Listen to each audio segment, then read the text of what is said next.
Record. Be in person listening to my talk. So thank you. I'm actually delighted to be here. Thank you for coming. I know you had a lot of other choices to other things, and you chose to be here. So thank you. Just want to talk to you briefly about engaged Buddhism, the theme that runs uh, every month for the Sangha. We are living in a very tough and trying times. There is a lot of uncertainty, there's a lot of fear, and I feel it myself. I feel the insecurity as a person of color, living in this country. My children are also, I mean, I feel, I'm worried for my children. Um, it has never happened before, never in the past did I worry about their safety just because we have a new administration in power, right? But now I do. And when I find, when I need to find some refuge, when I need some help, I dive into the teachings of the Buddha and I find so much of relief, so much of hope and optimism. Now, a couple of months ago, I gave a talk here, right there in the Sangha called, it was a talk on a sutta called Bhai Bhairava Sutta. It's translated as Fear and Dread Sutta. And 2,600 years ago, some of the monks, they went to Buddha and said that, we would love to go to a secluded area, forest area. We would love to meditate, love to grow, but we are afraid. We are afraid of wild animals. They are afraid of ghosts. They're afraid of all of these. How should we um, deal with those fears? And Buddha gave a wonderful answer, and he touched upon so many aspects of his teachings that if you do this, you do this, you do this, you do this, the fear will subside, you know. And I find a lot of hope, in that particular sutta, and there are a lot of other suttas that also touch upon this topic. So my advice to all of you is that if you are feeling uncomfortable, if you are angry, if you are in the grip of unwholesome emotions, dig deep into the teachings. Listen to some Dharma talks by the established teachers and monastics. Oh, sorry, we have some more people coming in. We're just making way for them to.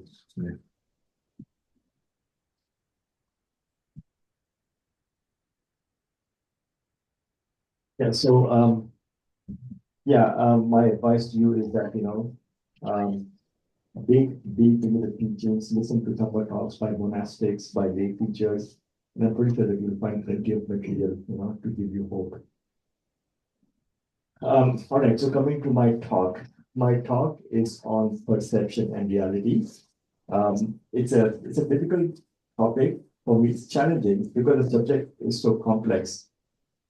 I'm going to try my best to make it as accessible to everybody as possible. I have my notes, so I'm going to look at my notes extensively because I don't want to get anything wrong. So please bear with me. Great.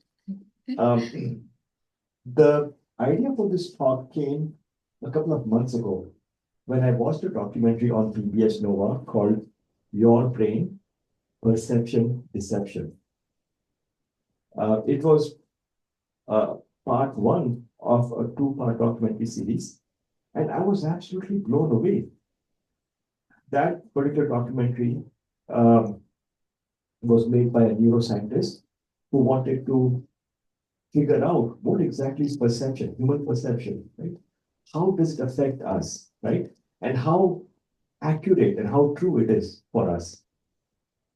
And then he talked to other neuroscientists.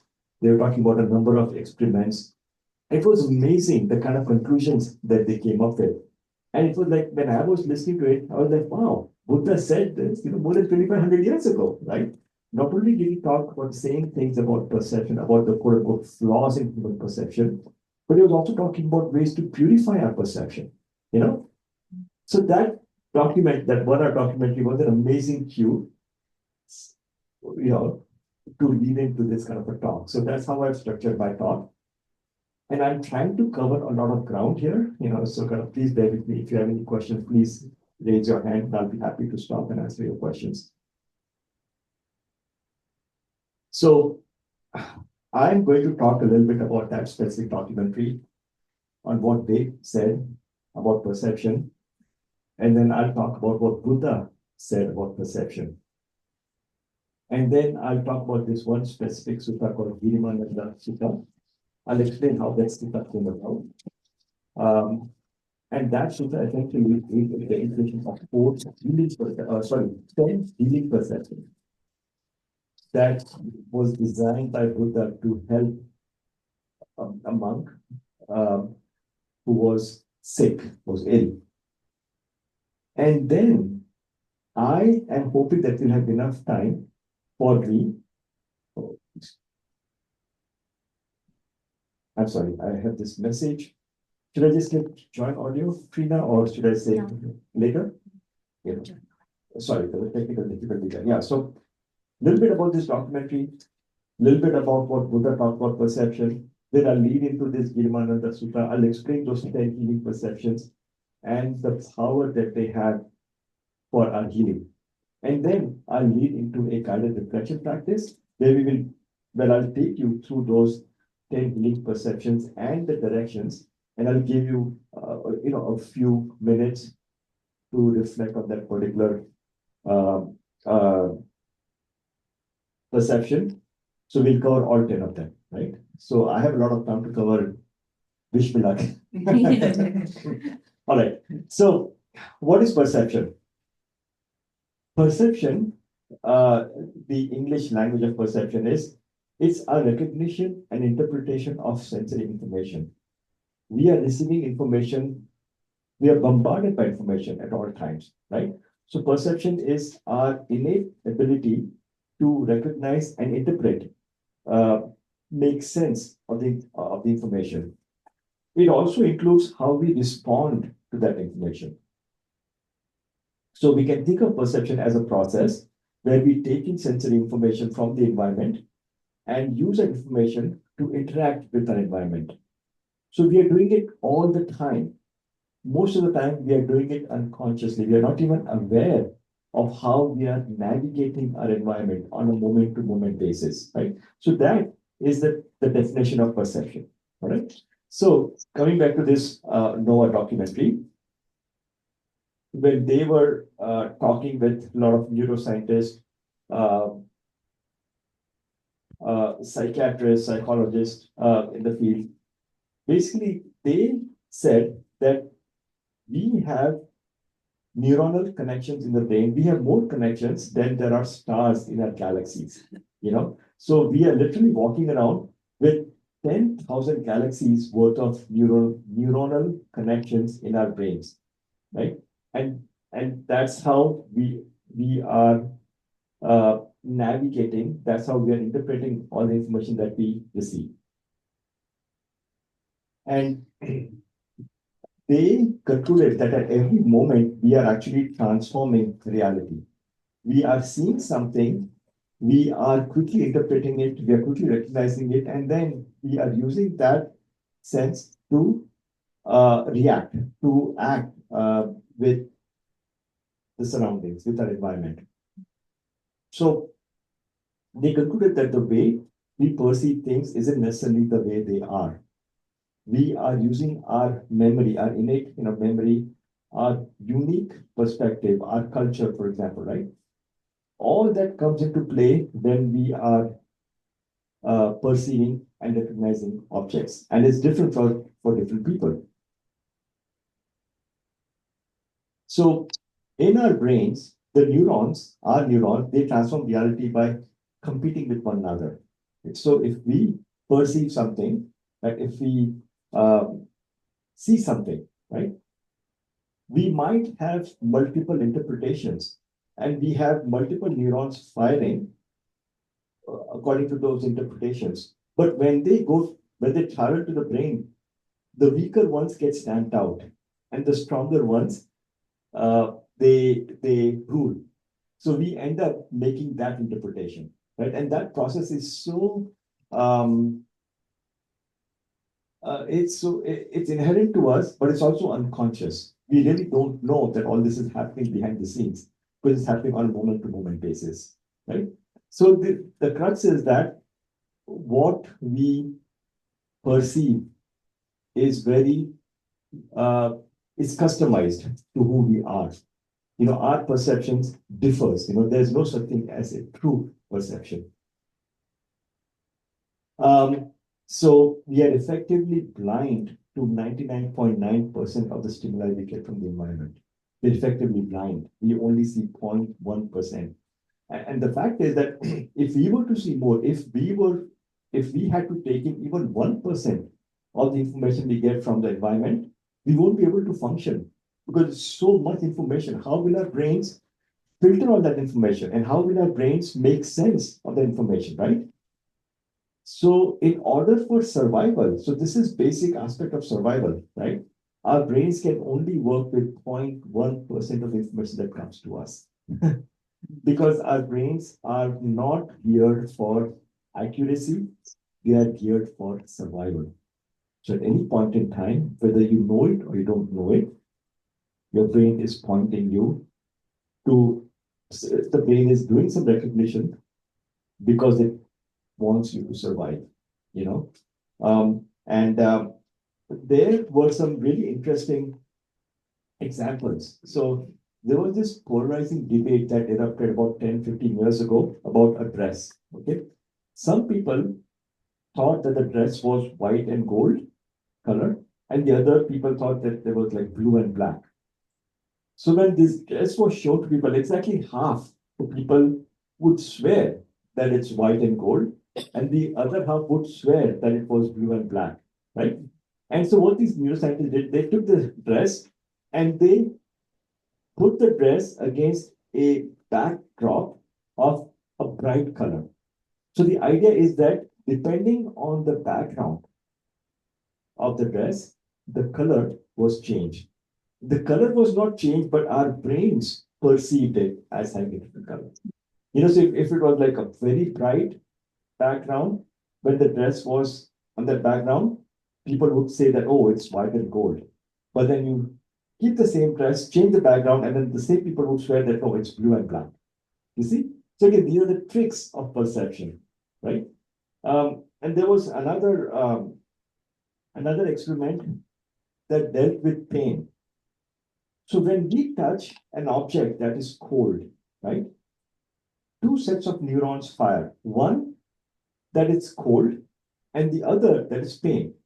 The sensation of cold or heat, the brain initially doesn't know that it's cold or heat, so it sends two connections, one of cold and the other of pain. And then when we recognize that, oh, this is cold, it stamps out the connection for pain. So we don't feel the pain, right? And similarly, if we touch an object that is hot, right? Our brains send basically two neurons are fired, one of heat and the other of pain. And then they cancel each other out. The moment we realize that, oh, this is heat. But then when you take a thermal grill, so the one pipe is hot, the other is cold. One is hot, other is cold. And when you push your hands, that's when the brain gets confused. That's when the neurons, they kind of get entangled. So when you touch cold, two neurons fire, cold and pain. And then when you touch heat and pain. So what happens is, in quick succession, the cold and hot neurons, they cancel each other out. And what remains is pain. So then when you are moving your hand on the grill, you feel pain. You're like, ouch, you know? So the question is that there is no pain involved, right? But our brain interprets that as pain. And we feel that we are in pain, you know? So this experiment has tremendous implications for pain management. We all experience pain, right? But where is that pain coming from? I mean, I'm sure a lot of us have some chronic condition that causes pain, but then we the moment we experience pain, our default reaction is to shut it down. We take pain medication or we do something else because we don't want to be with the pain. Right? But sometimes pain is a construct of the brain. It's a product of perception because the neurons don't quite understand what is it that we are encountering. Does it make sense? Does it make sense? Anyway, I highly recommend that you check out that documentary on YouTube. It's on YouTube. So, and then they talked about consciousness and perception. And that's where things got kind of very interesting. In Buddhism, Buddha talked about five aggregates, right? He talked about consciousness and perception as two separate aggregates. All right. So in that documentary, they they talked about consciousness. What exactly is consciousness? Now in neuroscience, consciousness is considered to be like the holy grail. It's something that people don't quite have a handle on. And if they are able to get a handle on consciousness, it's like it'll be an amazing thing. It'll transform the whole science, right? Now, consciousness, the raw consciousness is our ability to sense things, right? Perception is recognition of what is it that we are seeing. And these neuroscientists were thinking that, you know what, maybe these two are not similar, maybe they are separate. So you know what they did? They took some patients who had traumatic brain injuries, and what they did was, so this one older woman who had gone through this injury, they covered her eyes, right? And when her eyes were closed, they brought an object in front of her eyes, okay? A small hammer, for example, right? And they asked her that, do you see anything? And she couldn't see anything. She couldn't perceive anything. But then they asked her that they gave her a couple of objects. Do you think you might have sensed any of these objects? And she pointed to that hammer object. You see? So in people with brain damage, they are able to see things in their consciousness, but they're not able to perceive it. They're not able to recognize it. So right there and there is this break between perception and consciousness, right? And so they left this question open about what is consciousness and what is perception, right? They just said that there is perception, deception going on. What you perceive is not necessarily what is out there. Our perception effectively is not a true indicator of reality, basically. They deceive us. So that was very, very interesting. And they concluded by saying that the world I carry inside my head is a construction of my brain built on bits of sensory information woven together with memory to create a conscious experience. So they kind of left it at that, right? So now we come to Buddha's teachings, right? And what Buddha actually said about these things, right? So as you are all aware, so are you familiar with the five aggregates of self, right? So just a quick rundown, a quick summary in case some of you might not know. Basically, when we call something ourself, when we say that this is myself, essentially that self has five aggregates, five components. One is the form, the physical form, right? I say that, okay, I'm a male, I have two hands, two legs, The first is form, second is feeling.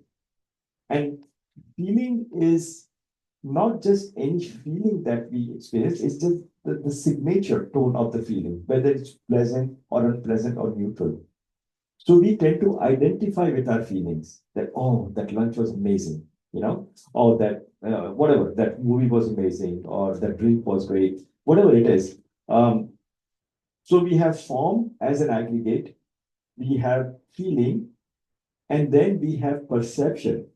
Buddha said that what we perceive, the ability to recognize and categorize our experiences, it's also an aggregate in the sense that it's not controlled by someone inside our heads. There is no central authority controlling all these things. They just get created by causes and conditions, right? So there is an element of randomness to them. And when we say that, oh, this is mine, or this is what I think, this is what I believe, that's when we set ourselves up for suffering, right? So again, form, feeling, perception. Then he talked about mental formations. Uh, all mental objects, all emotions and judgments and thoughts, all emotions, right? So they are all categorized as mental or volitional formations. And then the last one is consciousness. So the consciousness is this bare awareness that we have with which we are able to sense things, right? So we are sensing things first and then we are perceiving, right? So Buddha said that there are these five aggregates, they are independent of one another, and they all arise because of cause and conditions. There is no central self that is bringing these up, you know. And he also said that these aggregates are impermanent, they don't last forever. They arise and then they pass. They arise and pass away, right? And then, he also applied the three marks of existence, right? So these aggregates are impermanent. They are not reliable in the sense that we cannot depend on them. They have an inherently unsatisfactory nature, right? And that they're not self in the sense that we don't initiate them, we don't wish for them, but they happen of their own accord, right? So when you look at the five aggregates, form, the body and the senses, everything that we experience with the senses, that is considered part of the first aggregate, the form. That is physical.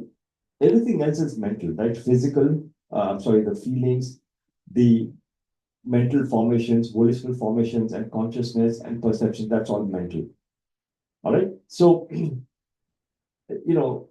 so Buddha said in his teaching that perceptions are about concepts, right? They form the sum total of our nature, like who we are. That's again an aggregation of all our perceptions. So my perception from the past is that, oh, I'm a caring person. Hey, you might not agree with me, but that's my perception that, oh, I'm a caring person, I'm a hardworking person, whatever it is, right? So we all have that perception. We all have the sum total of who we are. That comes about as a summation of all our perceptions from the past. Now, Buddha went actually a step, he was even more detailed. He said that we not only have perceptions, but we have perceptions that are specific to each sense organs. So he was talking about eye perception, right? So he said that an eye that is open, when it sees a physical object, a visual object like a flower,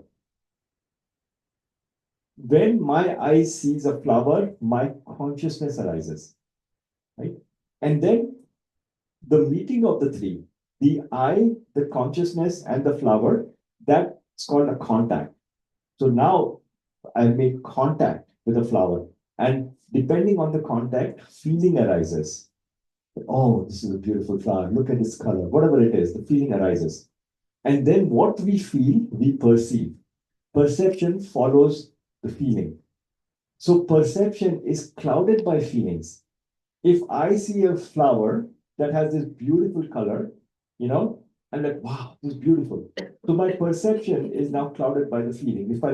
If I see a flower with a color that I don't quite care for, my perception is different, right? So my sense organ, eye, the visual object flower, consciousness arises, and then there's contact, and with the contact, you have feeling. Feeling gives rise to perception, and then perception gives rise to thinking. We think about it, that, oh, what a beautiful flower. And that gives rise to the thinking process, you know. And thinking leads to judgment, and judgment leads to what is called as proliferation. So the simple act of seeing something with our eyes creates what is called as eye perception. And then Buddha said that the same thing happens with the sound of with our ears. So we have ear sound perception, right? We are hearing something. Our ears encounters a sound and an oral kind of an object. Consciousness arises. So in this case, it's like the ear consciousness that arises. The meeting of the three becomes contact. And then contact, depending on the contact, feeling arises. That, oh, what a beautiful sound. Oh, what a nasty sound, or irritating sound, whatever it is. And then feeling gives rise to perception, right? And then perception gives rise to the process of judgment. And then judgment leads to proliferation of thought. It gives rise to mental proliferation. So he was so detailed about perception, you know. Even when you look at the current neuroscience theories on what they have discovered about perception, even they have not gone to this level of detail, of that level of granularity that the Buddha has gone into, you know. So because the process of cognition, the whole process of recognizing happens so quickly, we may not realize that each act of perception involves a series of internal mental steps, the steps that Buddha laid out, right? But because they happen so quickly, we are effectively blind, and we only become conscious of the end result, you know.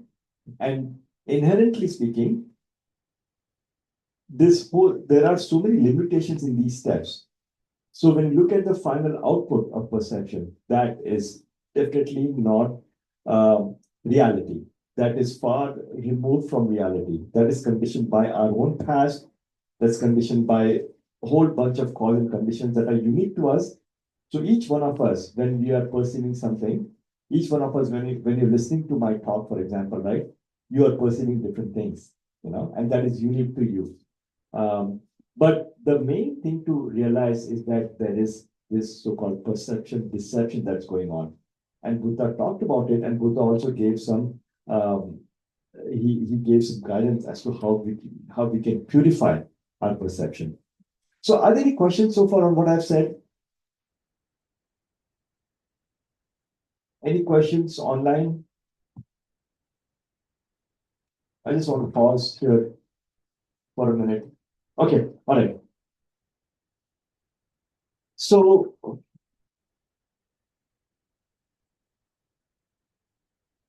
all right, so now we talk about distorted perception and purified perception. Now we're coming back to Buddha now, you know, what Buddha talked about perception, right?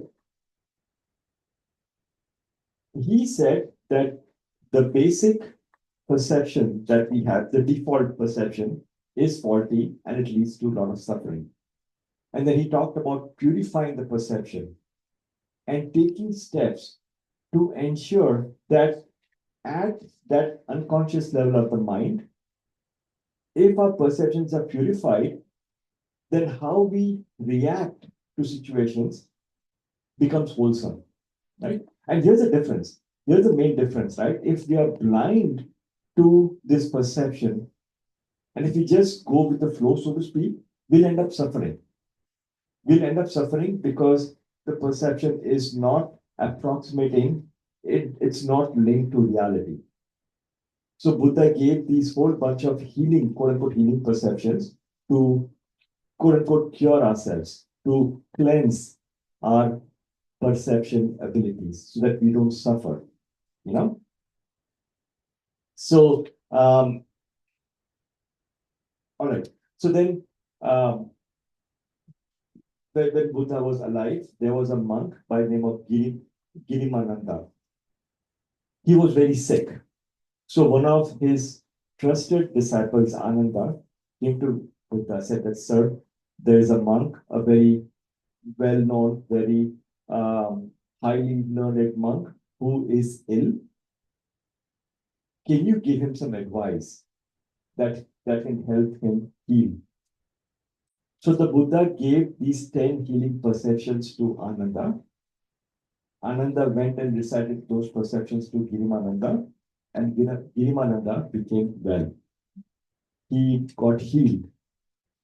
And he got healed because what was happening to him, even in spite of his knowledge, in spite of all his um, um, practice, he was still holding on to some false view. He was holding on to some aspect of himself that was rigid. And when he heard those healing perceptions one by one, he was able to let go. And when he was let go, his internal struggle stopped and he found himself healed. Okay, so these healing perceptions have tremendous power. And you can actually, if you get a chance, you can check it out and you'll see for yourself. Once you do these practices, it creates a sense of calmness in you. It creates a sense of um, uh, concentration. It allows you to let go. It allows you to deal with whatever it is that you're dealing at this point in time. So what I'm going to do now is I'm going to go through those 10 healing perceptions one by one. Maybe that'll take us up to maybe 5:30 or something. And then maybe we can take a short break and then we'll have this guided reflection practice. Okay. All right. So the first perception, the first of the 10 healing perception deals with impermanence. All right. Impermanence. So, like I said, one of Buddha's principle, uh, you know, 3 marks of existence, that everything is impermanent, right? Um, everything is devoid of self, and all physical phenomena are unsatisfactory, right? So perception of impermanence means that all these 5 identities that I was talking about, they're impermanent. But our, excuse me, in our default perception, when we view something, when we experience something, we want it to be permanent, right? When we experience something, we are like, oh my God, I'm so happy. I hope I stay happy for the rest of my life. You know, um, and conversely, when something happens, when we are sick, we are like, oh my God, I'll be in bed for the rest of my life. So we have that sense of permanence to it. But Buddha said that the first perception is the perception of impermanence. We need to understand deep down that everything is impermanent to such an extent that this definition, this sense happens at that deeper level of our mind when our minds are perceiving, when our perception is going through this process of recognizing sensory information and categorizing sensory information, so that how we react becomes wholesome, right? So impermanence is the key that opens the mind to understanding suffering and not self.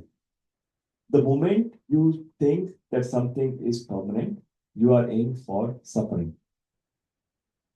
So at the very outset, when you develop this perception of impermanence, you are more likely to avoid suffering. You are more likely to interpret uh, sensory information in a realistic way, because that's reality, right? Nothing is fixed. If you look at the physical world, right, everything is changing, right? Nothing stays the same. But in our minds, the way we perceive it as things are permanent. So perception of impermanence is the first perception that we need to develop in order to be free from suffering. And the beauty is that these 10 healing perceptions, they are in some ways sequential. They go deeper and deeper and deeper. So you start with perception impermanence, which is easy to understand, right? It's not rocket science, correct? Then the second perception is the perception of non-self, or selflessness. Basically, the 6 sense organs, right? And when Buddha talked about 6 sense organs, he's talking about the eye, ear, nose, tongue, the body, and the mind. Sense organs. So the 6 organs, their external tactile objects and the mental objects, they are all devoid of self. In fact, in that second part of that PBS documentary, they were looking at all these aspects of our bodies and minds. They were looking at the brain, they were looking at all the neurons firing, and they were not able to detect self. Yeah, there was nothing in our bodies that can be called a self. It's hard to find. you know it's so self is like a narrative that our brain creates from memory, from the past, and that becomes our idea of self. But deep inside, you know when you look at all our constituent parts, there is no such thing that stands out as self, because everything is changing. Everything gets moved and shifted around by causes and conditions, right? So everything is in continual flux and flow, building up and breaking down according to causes and conditions. These perceptual changes applies to the five aggregates as well, right? We talk about form, talk about our physical bodies. They are formed of constituent parts, and each part is changing. In fact, each part is actually decaying, getting old. You know. So second perception is the perception of non-self or selflessness. Are there any questions on these two perceptions? Okay, thank you. The third one is the perception of impurity. Now, the perception of impurity teaches us to perceive the body in a realistic way, exactly as it is, without any distortion and without emotional reactions of craving and aversion, right? So it's not to say that our bodies are impure, but or impure or unpleasant. It it's just that the body and its constituent parts are constantly changing and they are constantly decaying. Right from the moment we are born, yes, our body parts kind of grow, but then at some point in time they start to kind of decay. And then, we kind of fall sick, and then we have to take extra measures to make it work like before. So that is the perception of impurity. And again, the goal is not to hate our bodies, but the goal is to cultivate a sense of equanimity with our bodies. That we don't want to get too obsessive about our bodies. And the goal is not to get too displeased with our bodies. The goal is to cultivate a sense of equanimity. Whatever it is, we are happy, we are grateful that we have, that we have physical bodies, that our bodies work, that bodies have their own intelligence, but not to avoid the extremes of obsession. So that is the perception of impurity. Then the fourth perception is the perception of danger, right? Perception of danger refers to the various kinds of illnesses that we are prone to have. So they remind us of the imperfections and the impermanent nature of all the five aggregates. So the perception of impurity empowers us to take care of ourselves, to take good care of ourselves, because if we don't, then we'll be struck by illnesses, and that will hamper our bodies. Also, there is a link between having excessive emotion and how emotions affect our physical body. So if we are prone to anger, for example, right, the emotion of anger, it affects our physical bodies, right? It affects our heart rate, it affects our blood pressure and everything else, and creates a whole host of other problems. So the perception of impurities, uh, even though on the face of it might seem unpleasant, is actually very, very empowering. It empowers us to take care of our bodies. Then now we kind of go deeper and deeper, okay? Now, the fifth perception is perception of abandoning, right? So abandoning means giving up or getting rid of something. So here we are talking about abandoning thoughts of sensuous pleasure, hatred, aversion, and any other kind of unwholesome or unskillful impulses. The problem with having those unpleasant experiences or unpleasant impulses is that there is no end. If I am if I if I like to dwell in thoughts of sensuous pleasure, for example, right? There is no end to it. I might end up spending days and days and days with no end fantasizing about these things, right? So the perception of abandoning empowers us to let go, to abandon those kind of thoughts. Thoughts of hatred, thoughts of anger, maybe, thoughts of unskillful, sensuous pleasure, so that we come back to our baseline self, so that we don't harm our bodies and minds further, right? So the perception of abandoning requires vigilant effort to watch the mind so that we can intervene in a timely manner. So we work to abandon unskillful thoughts by replacing them with skillful ones. So, for example, when we have thoughts of obsessive attachment, when we are obsessively fantasizing about something, we can replace those thoughts by thoughts of renunciation. Renunciation means letting go, so that we are free from the clutches, of those kind of impulses. We can replace thoughts of ill will with thoughts of loving kindness, you know. And incidentally, when we talk about engaged Buddhism, right? So these are the ways, these are the things that we can use to better stay engaged in the world today with all the craziness that's happening. So basically we are acting in a more skillful way for ourselves and for the people around us, right? So that is the perception of abandoning. Then we come to the perception of dispassion. So that's healing perception number 6, the perception of dispassion. So dispassion is opposite of craving, right? When we are craving or clinging, dispassion is the opposite of it. So when we realize that our attachment to impermanent things cause suffering, we can then become disenchanted. When we reflect on how our attachments to impermanent things cause suffering, right?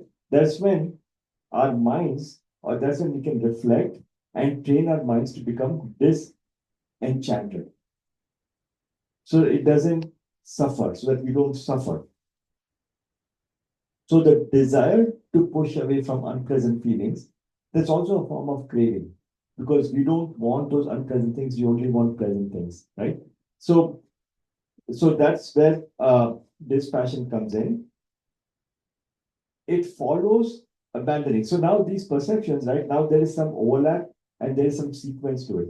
So once you realize that yes, you can abandon, then the next step might be dispassion. You are constantly abandoning some thoughts, and then after some time, your mind will realize that, you know what, this is happening again and again. Now I am disenchanted. I don't want to have these ups and downs, right? So when the mind is this, when the mind is in the state of dispassion or disenchanted, then it becomes even easier. It becomes even easier to not get caught in with these impulses, you know. So with dispassion, now we are going back to the source. So that source is perception itself.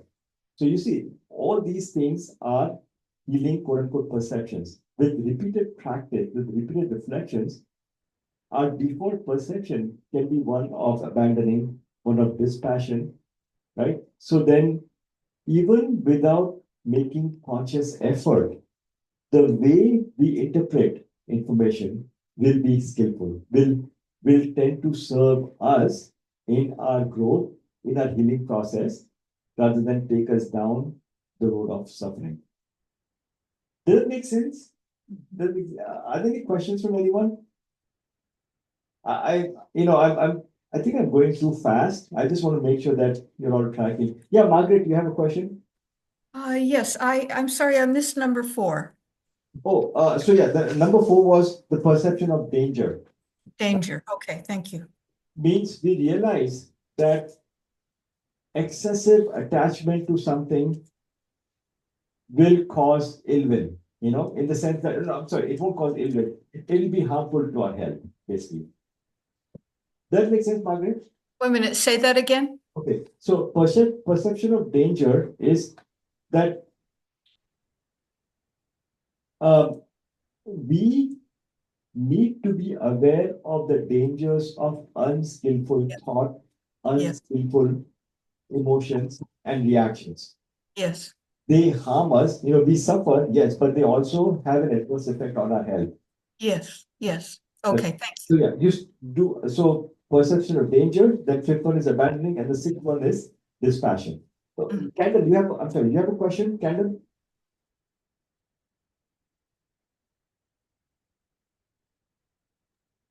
There we go. Yeah. Can you hear me? Yes, I can hear you, Candle. All right. Could you say a little bit more about the difference between dispassion and cessation? Okay. I've not come to cessation yet. Yeah, cessation is perception number 7. So yes, yeah, I'll elaborate on that. So I just finished talking about perception of dispassion, right? So the the way to extinguish the fires of craving and aversion is to, extinguish them at the source, right? So that is perception of dispassion, right? Now we come to perception of cessation. So with these perceptions, right, we are actually, I'm sorry, we are actually going deeper and deeper into our own experiences, into our own mental processes. Okay. So this passion leads to cessation. So cessation means ending, right? It's so basically what Buddha's promise that by following the path he has laid out, our suffering will end once and for all. So that is complete cessation of suffering. So our progress on the path. So let's say we start with this 10 healing perceptions. Now, by the way, the whole healing perception itself is a meditation guide for us. Okay. The more we practice, the more deeper we go, and the more deeper we are able to uproot the the source of our suffering, right? So it kind of goes deeper and deeper. And I don't want to forget, there is this beautiful book, very profound book called Meditation on Perception by Bhante Gunaratna. So a lot of my talks, a lot of my content, I've borrowed it from that book. In my opinion, that's the only book that has been written on this subject of Girimananda Sutta, on the subject of these 10 healing perceptions. Okay, so I highly recommend that if you want, check out that book and you'll get, you'll definitely find more information. So, coming back to the perception of cessation, right? Our progress on the path, can be measured by changes in our understanding and our relationship to perception. Again, we are talking about perception, right? So in the early stages, when we are just starting out, the contact between the 6 senses and the sensory objects, it was a distraction at this point in time. When we are just starting out, the contact is a distraction that hinders our ability to concentrate. But then as we continue to meditate on these perceptions, as we get better and better, right, one by one, the mind gradually becomes convinced that nothing can bring us lasting peace, happiness, and joy. So then our attention shifts from sensory perception and its objects to appreciation of the joys of seclusion and deep concentration. So that's the difference right there, Campbell.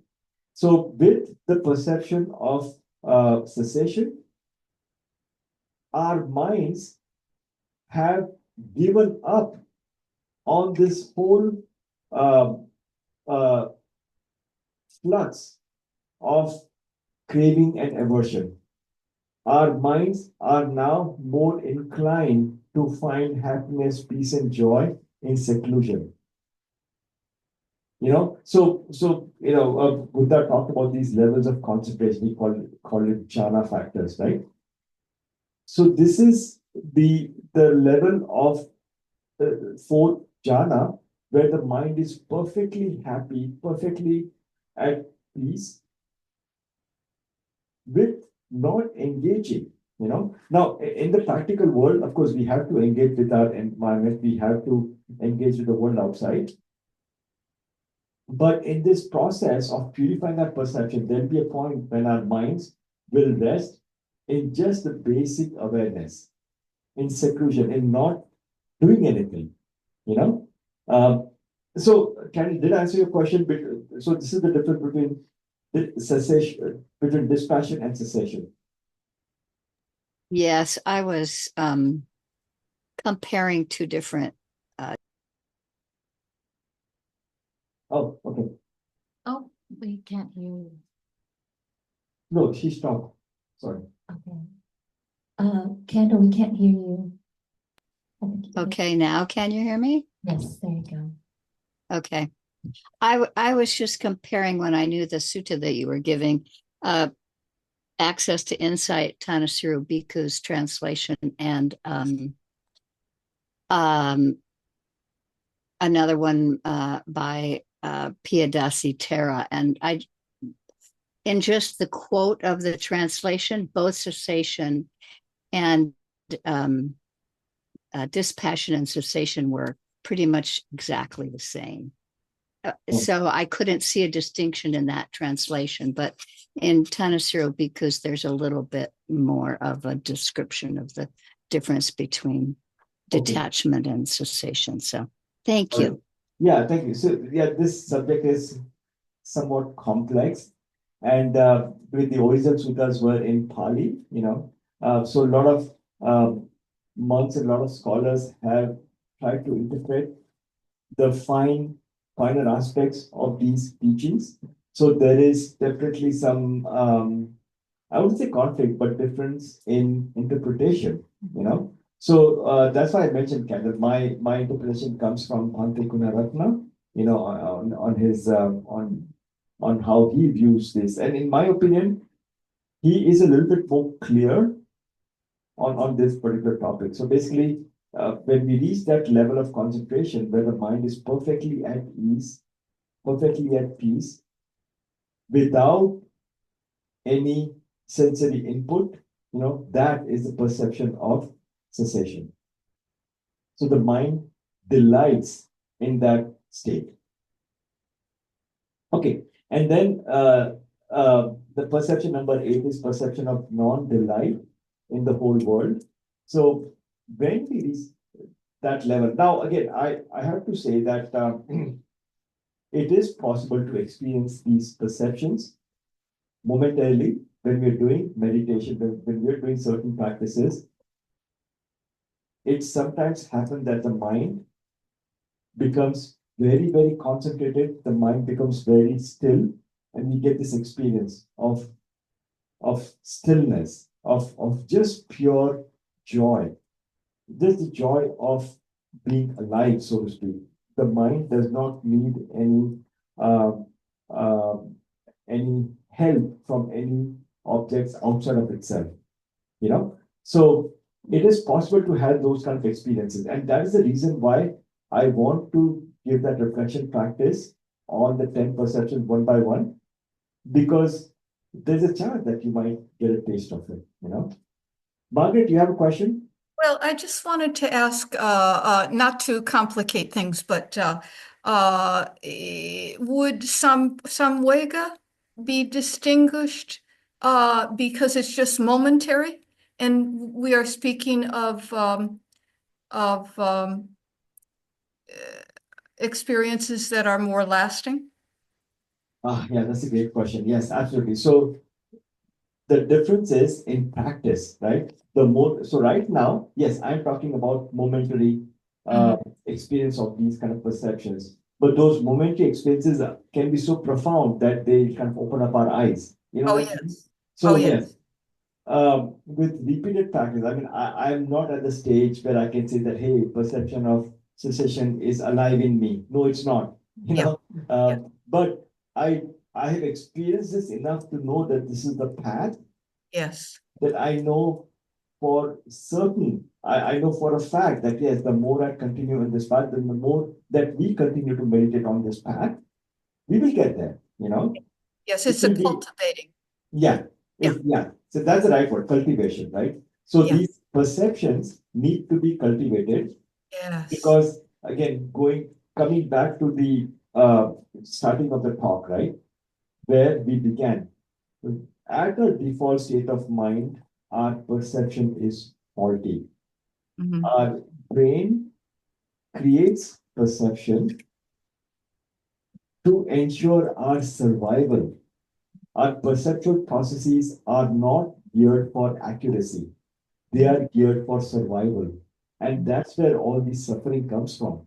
Mhm. So, as Buddhists, it behooves us to do this practice to purify our perception so that we can experience, uh, so that we don't suffer, basically. Yes, this And is. we are able to deal with circumstances in a more skillful manner. Thank you. Okay, thank you. Mhm. All right, now it gets a little bit abstract from here on. The perception of non-delight in the whole world, right? So at this level, right, when you've had the experience of experiencing the mind resting solely within itself, with no desire for sense experience, it's a beautiful experience. But then, there is craving, the mind then starts to crave for this fine experience, it craves for circumstances where you can continue to abide, right, in that experience. So the perception of non-delight, when we reach at this level, the perception of non-delight in this whole world requires us to abandon hope for even these exalted states, you know. And if you look at Buddhist, yeah, it's kind of it is yeah, it's in its own way, it's kind of funny, you know. There is this story about this monk, right? He was a novice monk, and he was under guidance from his teacher, and he would kind of meditate for weeks on end, and then after a couple of weeks, he would have to meet with his teacher, and the teacher would ask him that, have you abandoned everything? Do you have any craving for anything? And he would say that, yeah, I crave for this, I crave for that. And the teacher is like, no, you have to go back again, meditate for a couple of weeks and come back again, right? And then he abandoned everything. He was able to renounce everything. The last meeting that he had, he knew that, gosh, this is it, I think I've reached that level where I don't crave for anything. And then it was time to meet the teacher, and he took his blanket with him. The moment the teacher saw him, he said, no, sorry, go back again for a couple of weeks. You still have a lot of work to do. So what happened was he renounced everything, but he was so attached to his blanket, he took his blanket with him to meet the teacher. So the idea is that, yes, at that level, you might let go of everything, but you might still get attached to something. So that is the perception of non-delight in the whole world. And again, it's a place that we can reach after sustained practice. So don't worry about it too much. And then perception of impermanence in all mental formation. That's perception number 9. The perception of impermanence in all mental formation. So basically, we started the perception exercise with the perception of impermanence. But at that time, the impermanence was very gross at the physical level, right? That everything is changing. My body is changing, you see the seasons changing, you see, day turning into night, etc., right? So that's all very physical. But now we are talking about all mental formations, right? So now, so far, we have used the mind's internal processes to get us to this stage. At this stage, you have to drop even that. So you have to drop even the perceptions. So the whole healing perceptions have helped you come to this stage, but now you have to drop the perception itself, because perception, again, is a characteristic of the mind, right? So you drop the perception. So now you drop everything, all mental formations, because now you don't need anything. You have transcended beyond all these causes and conditions. So this is where you can consider yourself to be like in Nirvana, in Nirvana. So this is the ultimate goal of all Buddhist practices, to reach a stage where you are not affected by anything from outside of you. You are so happy, you are so contented, and so peaceful with the bare nature of your mind, the bare nature of consciousness, that you don't need anything. So that is perception of impermanence in all mental formations. Right? 10th, perception number 10 is perception of mindfulness of breath. Now, the Buddha, in his infinite wisdom, I'm sorry, yeah. For Girimananda, he gave these 10 healing perceptions, right? But then he also had this practice of Anapanasati Sutta. You know what I'm talking about? The 16 steps in mindfulness of breath meditation, right? Those 16 steps, they are grouped into 4 tetrads. So the first tetrad is, the body, the second tetrad is feeling, and the third tetrad is the mind. They correspond roughly to the 4 foundations of mindfulness, right? So in mindfulness of breath, he gives these 16 steps to go through each and every step, right? So the first 4 steps, body. The last tetrad is for the mind. For the dhammas, or the characteristics of experience. So when you reach the 4th tetrad, you start with impermanence. So you focus on the breath, breathing in, breathing out, breathing in, you focus on, you reflect on impermanence, right? And then in the 4th tetrad, the second step is fading away. So this is abandoning and dispassion combined. And then the 3rd step is cessation. And the 4th step is complete relinquishment or letting go. So you can experience these healing perceptions by doing mindfulness of breath meditation, the 16 steps of mindfulness of breath meditation. The 13th step, like I said, 13th step is impermanence, 14th step is fading away, that corresponds to both abandoning and dispassion. Then 15th is cessation, and 16th is complete relinquishment or letting go. And here's the kicker, right? What do we mean by letting go? Letting go happens in many different layers. So, for example, if we sit here and if we think of things that kind of bother us, let's say somebody's hurting us, somebody's harming us, if we're able to let go, right, then maybe we can find some relief. Maybe we can find some relief from suffering, right? Letting go happens at many, many different levels. And at a very, very deep level, when you're able to let go, all right, I'm sorry, let me take a step back. At some point in times, we are forced to let go when we know that we are going to die. Yeah. So when you've done this practice enough, when you realize that moment, and we all have that moment in our lives when we know that, this is it, it's easy to let go.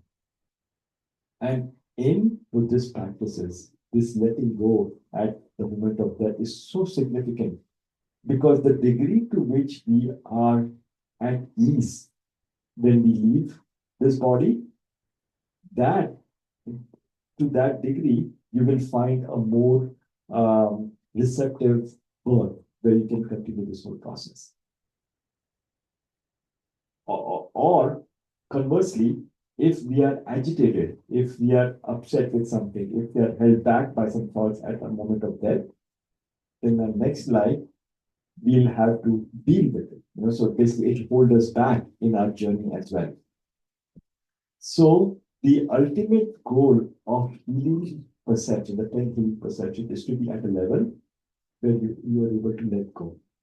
Because if nothing is bothering you, in the sense that if you're able to deal with everything that has happened to you in the past, if you are happy with where you are, right? If you're completely content with where you are, then when that moment comes, then we have to leave. It's okay. It's easy. It's relatively easier to let go. So that is the crux of the 10 healing perceptions and the Anapanasati Sutta, because Anapanasati Sutta in its steps includes these perceptions. And I also want to let you know that yes, Buddha chose for Girimananda, he chose these 10 healing perceptions.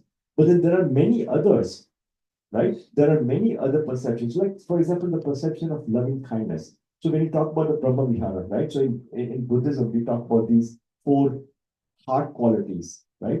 So according to Buddha, when these heavenly beings, when they hang out, they exhibit these 4 qualities. So loving kindness is one, compassion is other, sympathetic joy is third one, and fourth one is equanimity. Now, those heart qualities are also perceptions. Because if we are able to cultivate the quality of loving kindness, that becomes a perception. So whenever something arises, whenever we experience something, our default perception is not that the world is about to get us, that the world is unfair to us, that we are victims, but the interpretation is, the perception is that yes, I need to show up with my heart open, that I don't have to be bothered by this. I wish, instead of anger, my interpretation, my reaction is one of loving kindness, compassion, and joy and equanimity. So when I see suffering, and now equanimity is very important, because if I'm opening myself up to the suffering of the world, there is so much suffering. I'll get overwhelmed by suffering, right? But equanimity creates this boundary that my happiness and happiness depends on my actions, not on your wishes. So I can wish all of you all the happiness in the world, right? But at the end of the day, your happiness and unhappiness depends on your actions, not upon my wishes. So when we have these 4 qualities, right, equanimity is the one that keeps us sane, that has this boundary, so that we don't get overwhelmed with too much suffering, right? So these 4 qualities can also be considered perceptions. And what we are doing is, when we engage in cultivating these heart qualities, we are actually cultivating these perceptions also. It's just that the perception is a more dynamic way of looking at things. That's what is happening under the hood, so to speak, right? So when you see what's going under the hood, you can improve, or you can fine-tune your practice. So that's all I have for my 10 healing perceptions. I can take some, if you have any questions, I'll be happy to answer, and then we'll take a short break, and then we'll come back and have a guided reflection practice. So are there any questions?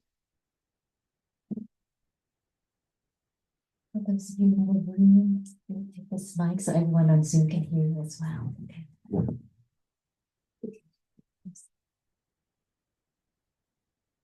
Question?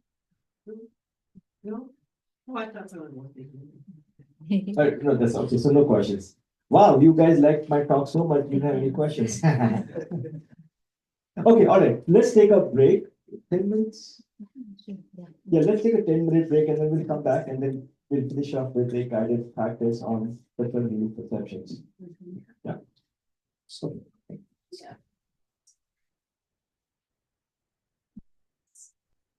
There's a bathroom up here on the right, and then there's one downstairs as well. If you go down the stairs, it's gonna be to the left. Yeah. Love your nose. Huh? It's your nose. Oh, thank you. Actually, because the game is just like, wasn't doing it. It's really is. So I read that book about the The living perceptions, I can't take one out of mouth. Yeah. So. The living coming in. The living. No, sorry. Meditation on perception. Oh. Yeah, that's the name of the book. Meditation on perception. No, perception. Perception. Yeah. That's what we're saying. Yeah. No, it's not exactly intuitive, right? Meditation on perception. It's not. But Oh, it's not Buddhist. no, it's Buddhist, but one of the things, it's not exactly easy to understand what it means, right? Yeah. But when you read it, you realize it's so profound. Good. I do watch that documentary on PBS also. Oh, you did? Yes. Nice. Well, I think that was the one that I watched had the whole thing all together. Oh, for 2 hours or 1 hour? I think it was a 2 hour. Oh, that's program that I right. watched, Yeah. on YouTube. Yeah, oh, amazing, right? It's- Hey, Alpesh and Yeah. Steve, Mhm. what Sorry. is the name of the Henry Fell, the PBS special? Perception, Deception. Perception, Yeah, PBS Nova, yeah. Deception, and it was Nova. And how many years ago, do you know? Like 2023, May 2023. Oh, great. Thank you so much. What a great job you did of weaving those two things together. Oh, thank you, thank you. Complicated and not easy. Was it not at YouTube? I found it on YouTube, so you can watch Nova on PBS, yeah, public broadcast service. Hi, Jill. Hi, Vicky. So nice to see you there. Yay, you've returned from travels. Yes, we have. Yes. I hope your daughter's feeling a little better. Oh, she is. She's got so many friends. Yeah. Are her bones mending? Yes. Yes, very Oh, much. good. I was so sorry to hear about her bicycle accident. Yeah. How are We're you? all going through things, huh, Marcine? How's your thing going? It's Just- I'm still scooting along on my little scooter. I don't get to put weight on my foot except sort of my heel now for 2 more Okay. weeks. Oh, that's- And then at the end of 2 weeks, then I graduate to crutches and start the process of making my upper body stronger while I figure out how to actually put weight on my foot. So that will be interesting. Can you bend your knee? Oh yeah, it's not at all my knee. It's just the surgery that I had on my bunion You and want to hammer use one of toes. those things that you can rest your knee on? Yeah, the little scooter. Like a I've seen scooter? those. There's That's- something that I have the scooter. That's what I'm using. Oh, okay. Maybe I should pause the recording. Although, oh, shoot. Those crutches are so hard to deal with. It hurts your arms. You know? I have to say wheels are better. Yes. Yeah. Well, And Vicky, will you give Marcine a big hug for me before you guys leave? Because I'm not there to hug her. Marcine, Marcine over there. Okay. Yeah.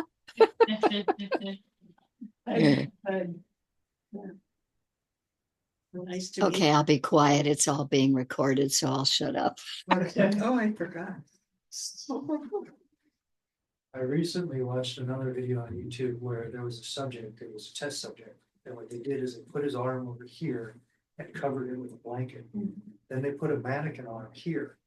And what they did is they trained his brain to believe the mannequin arm was his by touching simultaneously on his real hand, an object, and then on the mannequin hand. And when he was able to see the mannequin hand being touched with this object and feel it on his real hand, his brain began to believe that the mannequin hand was his. So then the person doing the test pulled out a hammer and whacked the mannequin hand, and he felt pain Oh, yeah. because his brain told him, hey, your hand is being hit by a hammer. And then he was able to pull the cover off of his real hand and realize that, of course, he hadn't been hurt. Very interesting. It's very interesting. Powerful. It's very powerful. So I'm wondering, so 0.1% is what we perceive. Mhm. What the heck is going on with the other 99.9%? Is it like smells that are like below or? Well, you kind of fill in the blanks from memory is what happens. So, yeah, you fill in from memory, basically. If you watch the program, We it will. answers the question. Yeah, we're Yeah, going it to- answers the question when you watch. But basically, it's your past experiences kind of fill in the blanks to create the present moment image. Oh, wow. But I do have a question. So when you talk about replacing, having an unskillful reaction and replacing it with a skillful Yeah. reaction. Yeah. Well, in my experience, that reminds, let me say it this way, that reminds me of like affirmations. You remember the whole affirmation movement? yes. Where you might have this feeling of you're not worth anything, Yeah, but then you make this affirmation. And my experience with that is that it lasts as long as you do it. yes, But when you stop doing it, I reverted back to who I was. And it also reminds me of my Christian upbringing where, you're taught to believe these certain things, replace that with what you, and so I'm wondering but then I was thinking, to me, it helps me when I think of it, for example, instead of saying, it's like, whenever I have impressions about something, I'll have lots of feelings about something. It's rare that I just have one unskillful bad feeling going one way. right, And so instead of thinking of it as replacing that, it helps me to think of it as looking at the other one, focusing more on the other one, like gratitude. Yeah. That you know what I'm saying? Sort of like changing my focus. yes, It's not that I'm denying that I have these other feelings. yes, It's just that I'm changing my focus. Through greater cultivation. Yeah. Cultivating the desirable and abandoning the undesirable. Yeah, but when I think of it like the whole affirmation movement, that didn't really work for me so well. So what would you say about? okay. Affirmations can be very powerful. Mhm. Okay, you need practice, right? To have the affirmation go deep, right? And if you are able to engage your emotions with the affirmation, emotions are the ones that give the power to the affirmations, right? Mm. You can say, I'm happy and free. But if you say it with emotion, I'm happy and free, then it gives power. So affirmations can be very powerful, Mhm. right? As long as you are emotionally invested in them, right? Mhm. Number one. Number two, when you're talking about abandoning, I'm sorry. Okay, video. Sorry, I was just watching video.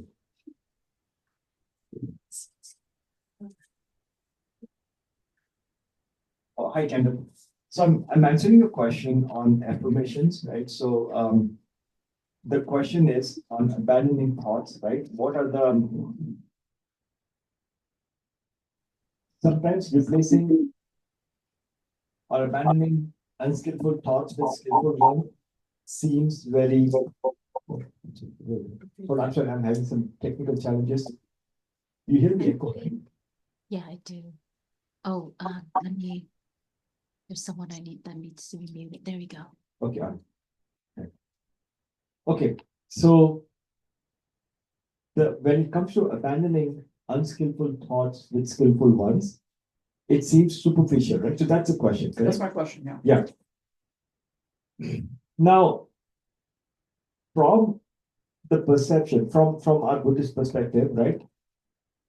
When we think of renunciation, that renunciation is a very, very powerful thought. Okay, you can use renunciation for a whole range of unskillful thoughts, unskillful emotions, I like right? pronunciation. I do well with pronunciation. I get that. Yeah. Now, it is quite likely that when something strong arises, a strong thought, a strong emotion arises in us, let's say hatred, for example, right? Just a simple act of renunciation might not work. You might have to work extra, right? And there's a trick. And again, the trick is given in those 16 steps of Anapanasati Sutta. What Buddha said is that when you are in the grip of these strong emotions, you have to relax your body first. You will note that your body is tense, right? It's easier to relax the body than to calm the mind. So once your body is relaxed, right, it settles the mind down, and then you can replace your thoughts. You know, so it might be a two-step process, you know, but if you follow those two steps, then it might work better for you. Does that help? Yeah, thank you. Okay. All right. Okay. On that note of Anapanasati Sutta, again, it's a very, very powerful practice, but it's extremely difficult to remember those 16 steps, right? So you have to use some guided meditations, right? And luckily for us, there are at least two different versions of Anapanasati Sutta that I find amazing. One is by Bhikkhu Analayo. If you've heard of him, Bhikkhu Analayo, he's a Buddhist scholar and a teacher, and he's with Bar Center of Buddhist Studies, BCBS. You'll do a Google search and you'll find it. It's easily accessible, where he takes you on the step-by-step process, all the 16 steps. And then this meditation teacher by the name of James Barras, he also has his own version of Anapanasati Sutta, where he also takes you down those steps, you know, those 16 steps. So yeah, check it out, you know. I'm a really big fan of guided meditation. It has helped me a lot. And I highly recommend that instead of remembering all these steps, you can use the ones that are already been created and ones that are available for free. James Barris's guided meditation, you can find it on Dharma Seed. So you can check it out. All right. Any further questions before we launch into a guided meditation practice? I just have one quick question. Yes. Are those translations you're talking about on the Anapanasati Sutta or on the Satipatthana? Oh, Anapanasati. Yeah.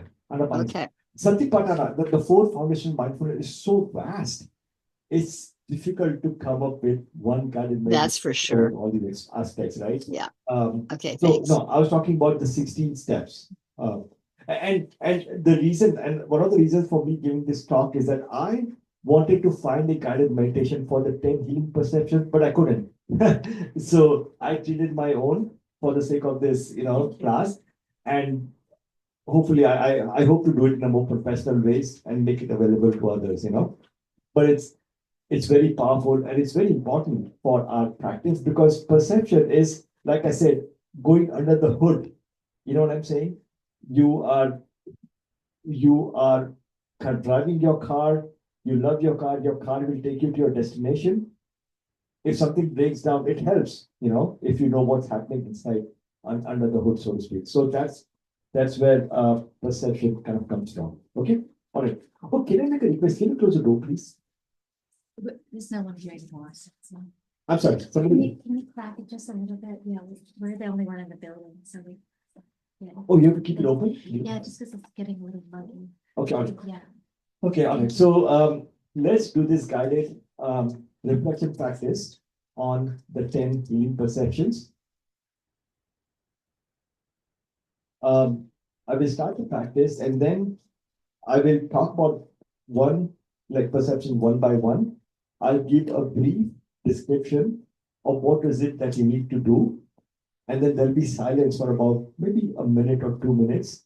And then I'll come back on again and I'll do the next one. So we'll go from 1 to 10. Okay. All right. So you can all, you know, close your eyes. I'll keep my eyes open because I need to refer to my notes.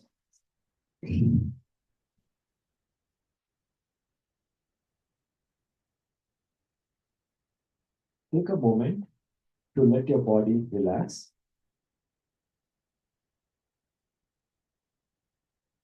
Close your eyes and take a deep breath in and then out. On an exhalation, relax your body.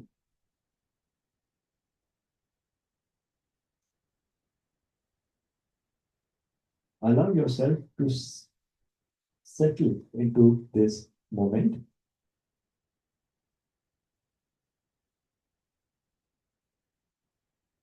Focus on your breath as it comes in and goes out.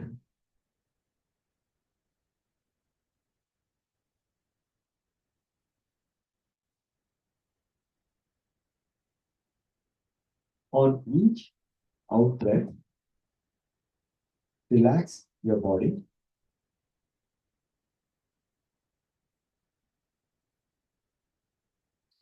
Allow the body to soften with each out breath.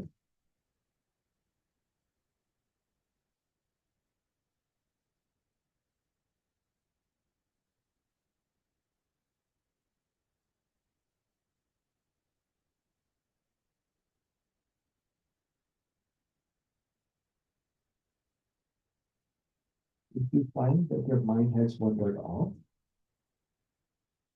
gently bring it back to the breath.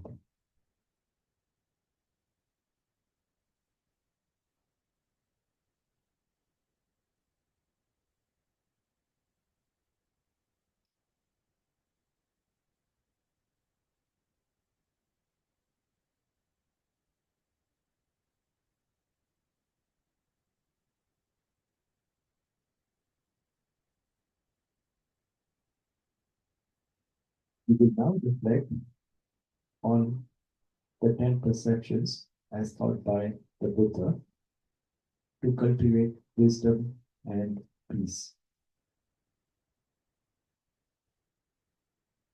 I will recite the reflection for each perception. In the short period of silence that follows,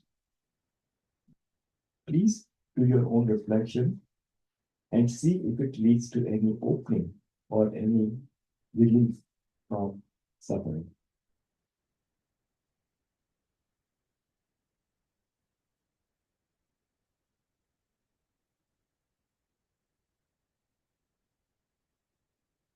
The first reflection, the perception of impermanence. Continue to breathe in and out. Contemplate the impermanent nature of all things. Everything that arises passes away. Your thoughts, emotions, sensations, like waves in the ocean, they are constantly changing. See this clearly without attachment or fear. Understand that perception of impermanence can lead to healing the pains in the life and ultimately to full liberation from the cycle of suffering.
We now come to the second healing perception, the perception of non-self.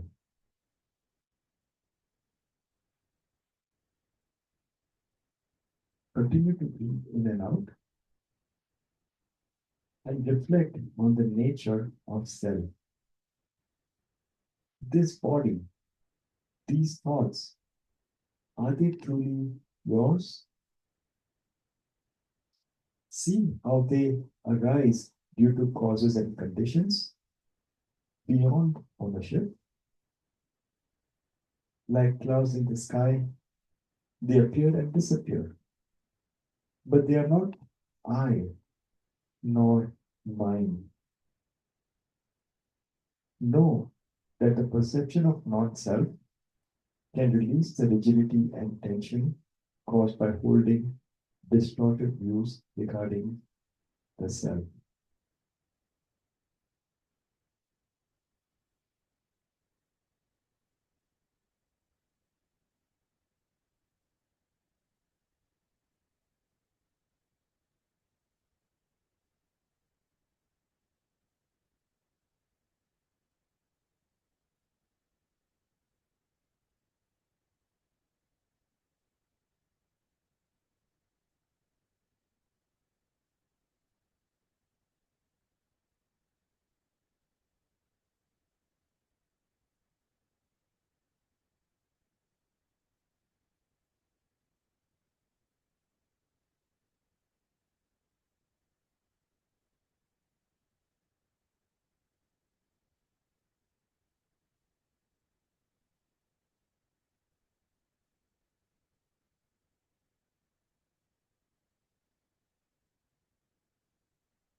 Continue to breathe in and out.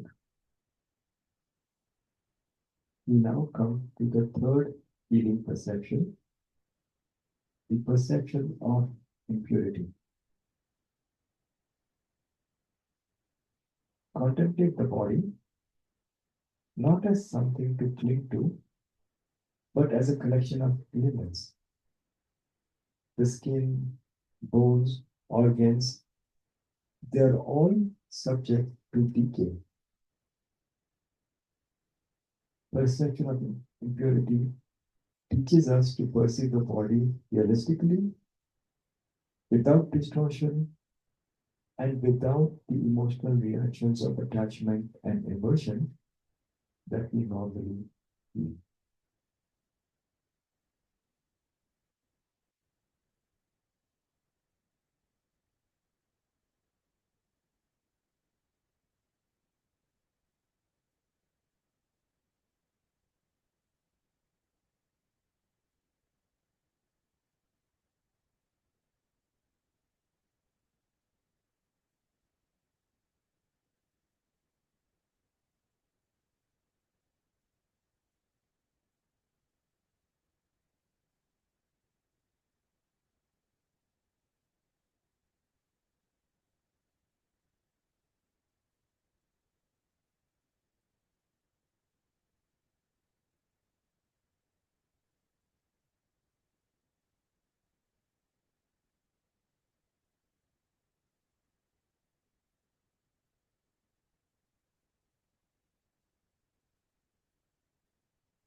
Continue to breathe in and out.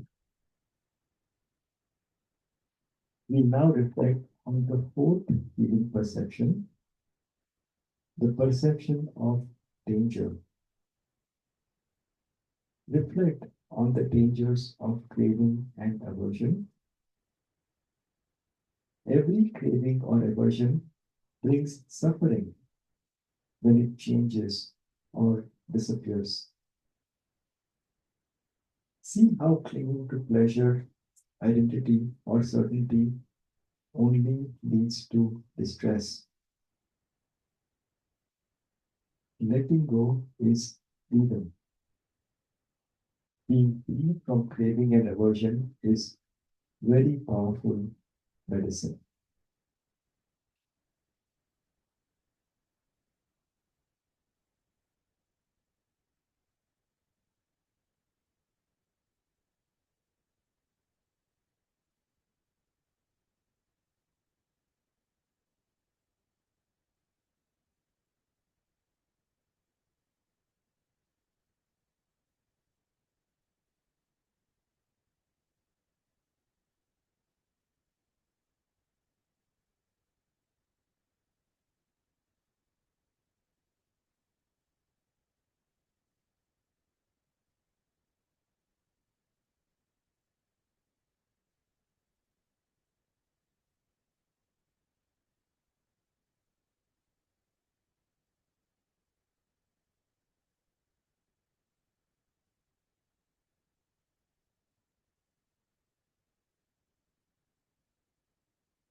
Follow the breath as it comes in and goes out.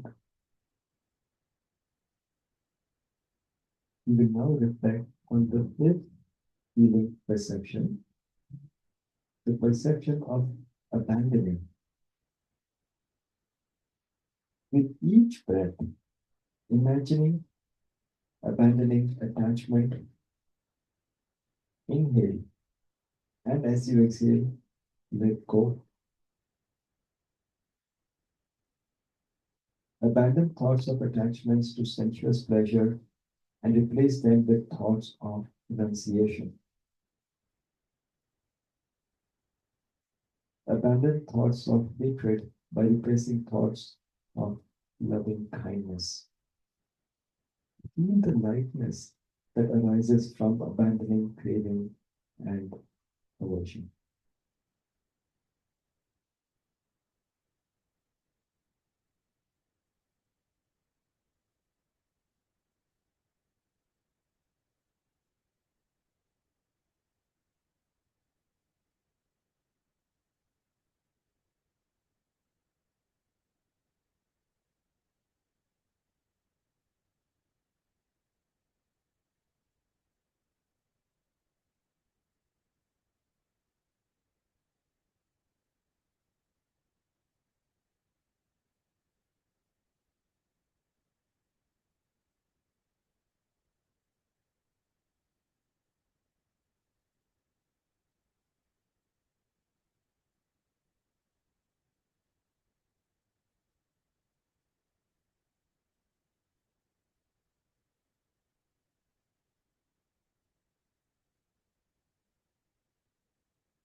Follow the breath as it comes in and goes out.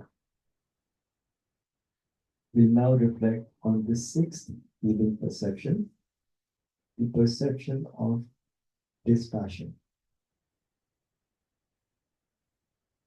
All six senses and the perceptual objects burn us with the fires of attachment, hatred, and delusion that lead to suffering.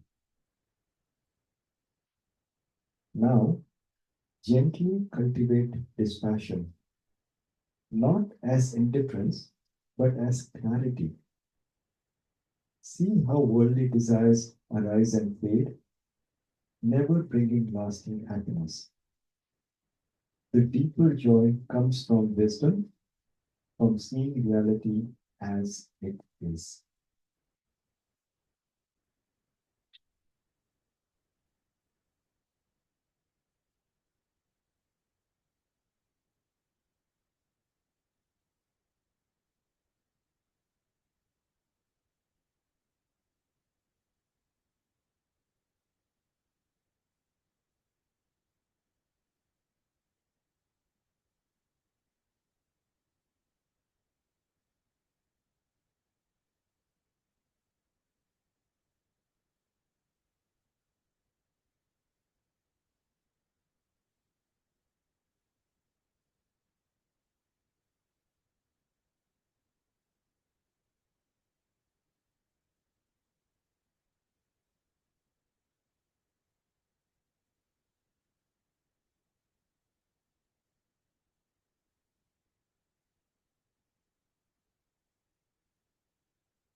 All the breath as it comes in and goes out. We'll reflect on the seventh feeling perception, the perception of cessation. The perception of dispassion leads to the perception of cessation. If all conditioned things arise and pass away, what remains when we stop clinging is the presence of deep stillness beyond suffering. In this moment, rest in that peace, free from attachment, free from fear.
from the breath as it comes in and goes out.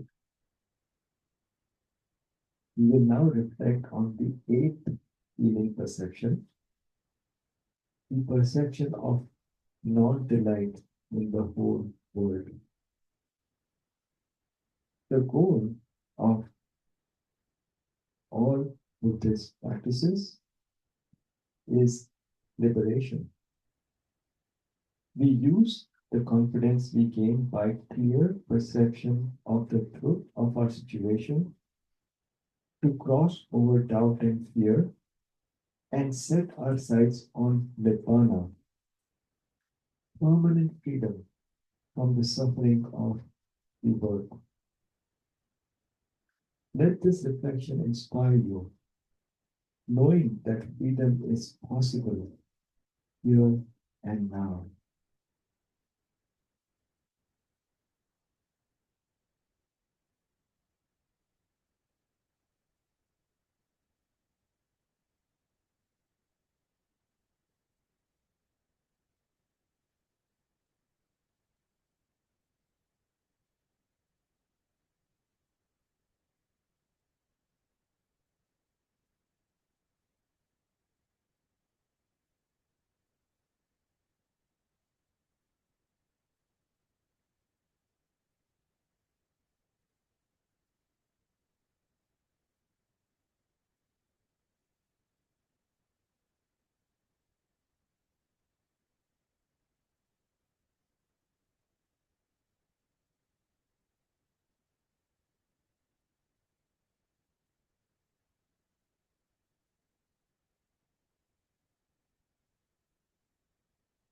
Only the breath as it comes in and goes out. We will now reflect on the ninth feeling perception, the perception of impermanence in all mental formations. Our reflection practice now leads us to give up clinging to all conceptions, all formations, all conditioned and compounded things, including the processes of our own minds. Perception is also a compounded phenomenon. With this final step, we relinquish even the perceptual processes that we have used to reach this point. We are now ready to complete our journey on the Buddha's path.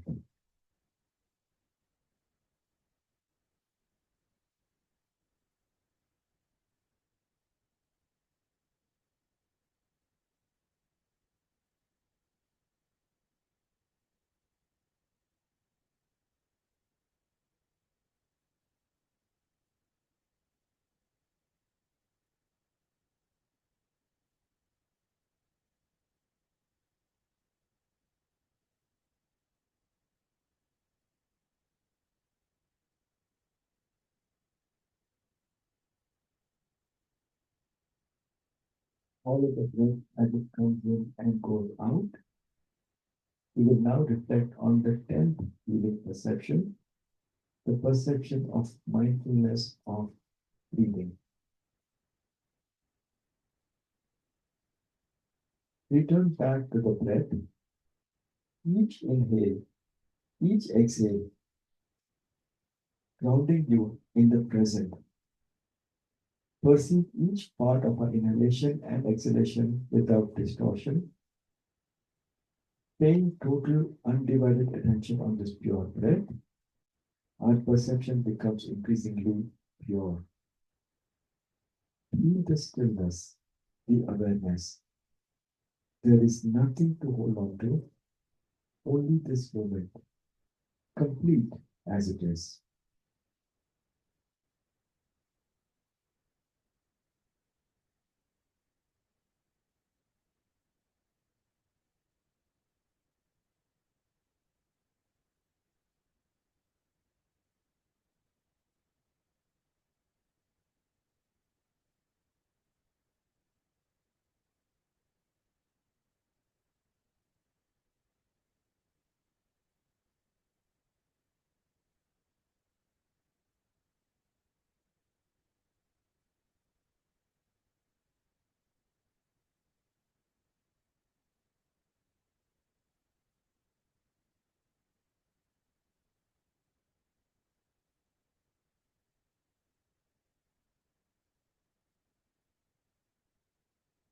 we now come to an end of this reflection practice. Please stay centered for a few moments to dedicate the merits of this practice. We'll dedicate the merits to ourselves as well as to all living beings. I will now repeat some traditional phrases of loving kindness.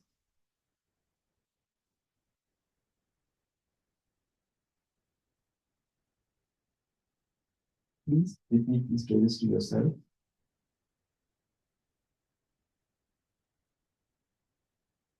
And allow it to come up into your consciousness. May I be happy.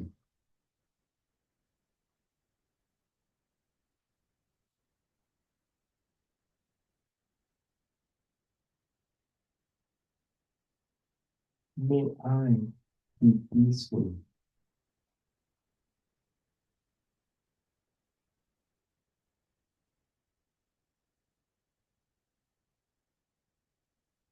May I live with ease.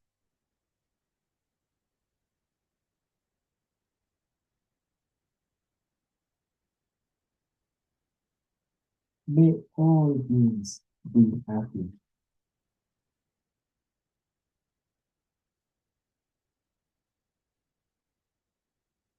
May all beings be peaceful.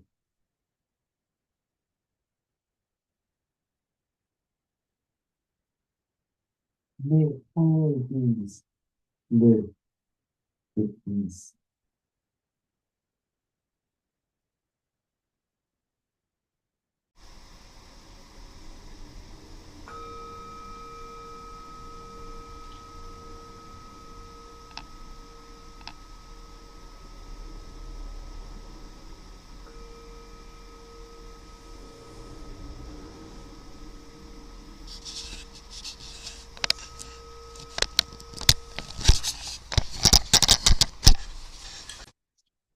So thank you so much for your time.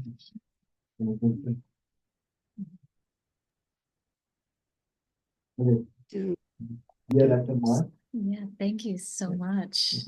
Thank you, Alpesh, for that really beautiful reflection practice, and also for just this wonderful Dhamma talk. So I just want to say sadhu, sadhu, sadhu. And in Pali, that means well said, well said, well said. And so just ending on the note of letting go, one of the spiritual practices of letting go is called dana. So that's the Pali word for generosity.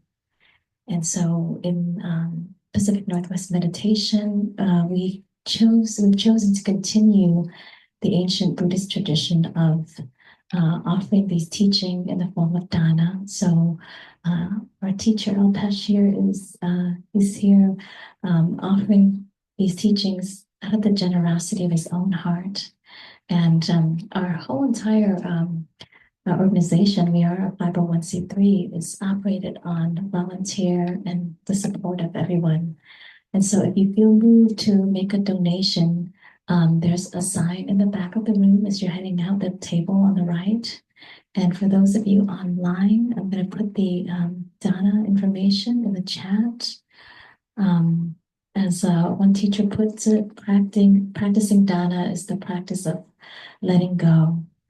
As as we become mindful of when we feel the suffering of attachment and the painful part of letting go, practicing in this way, we let go and our heart opens and the mind lets go, and may give rise to joy, to loving kindness, to equanimity, and to compassion.